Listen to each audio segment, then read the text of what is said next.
I know like the dream scenario would have been get your hand raised, never lose 2 in a row, all those things. Does any part of you digest this and think like it didn't go your way, and that's even more reason that shows like you're making the right decision to walk away right now? No, I thought I freaking competed with the best guy in the world, and I thought it was close. I felt good in there. Cardio felt good. My movement felt good. But and I wanted that. I wanted to go show that I can compete and make it close to where I can say, hey, look, I'm still at the top of my game. I'm going out because I want to. You know, I wanted it to be a war and a drag 'em out fight. And yeah. Well, I think you proved that. And I mean, from everything that's happened this week, the way you've been celebrated, like I'm sure you can't sit up there feeling like a loser by any stretch. This was such a win, the whole experience, it feels like. It was amazing. I really felt appreciated this week. And I know I said it a couple times in interviews when people ask me about it. I never look back or look at it on like a third person before this week and say, wow, I did accomplish a lot in the sport, or, you know, I did make people feel certain ways and make people inspired. I didn't think about that, but the love and the outreach this week has been incredible, and I really feel it. You know, I really feel it, and I'm just thankful that people got inspired or people followed my journey. And you know, you can do anything you put your mind to, and that's what I want my story to be. I want people to realize that no matter where you come from, if you believe and work hard enough, you can make dreams happen. You know, because I'm just a kid out here walking out with Lil Wayne, living his dreams, man. Crazy. Putting on wars, you know, with the best guys in the world. That's what a beautiful life. It's a beautiful story because I know the author. That's what it is. How different did he feel in there compared to 2019? Maybe not obviously the first fight, but the second one. I mean, he stood crack. He stood hit hard as shit. You know, you saw what happened in the third round. I mean, in the first round too, I was like, oh yeah, I got him. And then I was like, what the hell, bro? This guy kept coming back. You know, I kept forgetting that this is a retirement fight. His name is the Diamond. So I'm happy we got to give the guy the 5-round war. You know, I mean, I hope you guys gave shit to Dustin. Not Dustin, but to Dana. How the hell did we not get fight of the night, bro? What is he thinking, bro? Come on, Dana.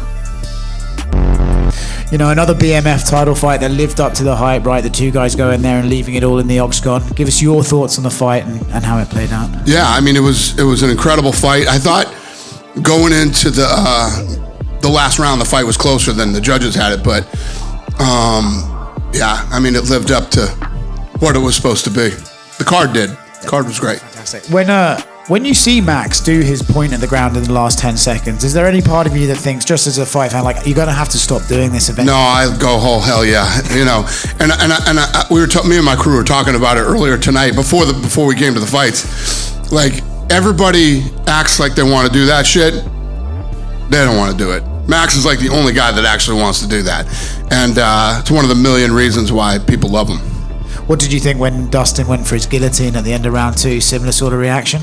Yeah, I mean, there were so many of those moments in that fight where either guy could have won. A little time to reflect. I know you said walking past press row there that you thought the fight was closer than they scored it. It seemed like, you know, you're getting celebrated, but felt like you were more annoyed and like pissed off about the result. Yeah, I mean, obviously I wanted to win. Max is a great fighter, tough competitor.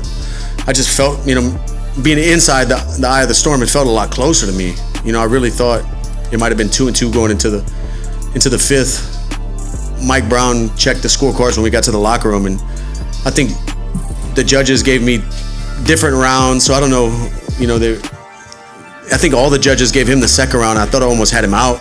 He hurt me too, but I thought my shot was, when I followed up with elbows, I was cracking him. He told me in the medical tent, he said, man, you had me out.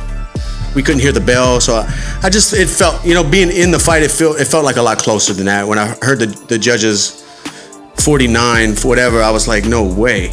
You know, it's closer than that. But like the man says, it is what it is. Does any part of you regret going for the guillotine and not continuing to punch in that? When I had him hurt? Yeah.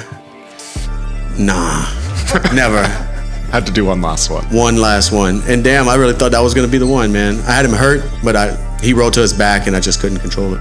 Yeah. And any more immediate thoughts about what you could have done different? I know that'll evolve over time as you watch it back. But I felt like, well, going into the fifth, I thought it was close. I thought it might have been 2-2. So winning the fifth, I could have put myself in harm's way a little bit more. Maybe I would have got finished. Maybe I would have finished him. You know, I could have took more chances in the fifth. But up until that point, I was playing it.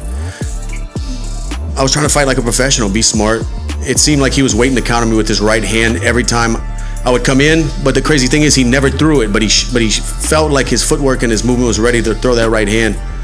So I didn't want to take too many risks, getting countered. I didn't want to miss and get countered.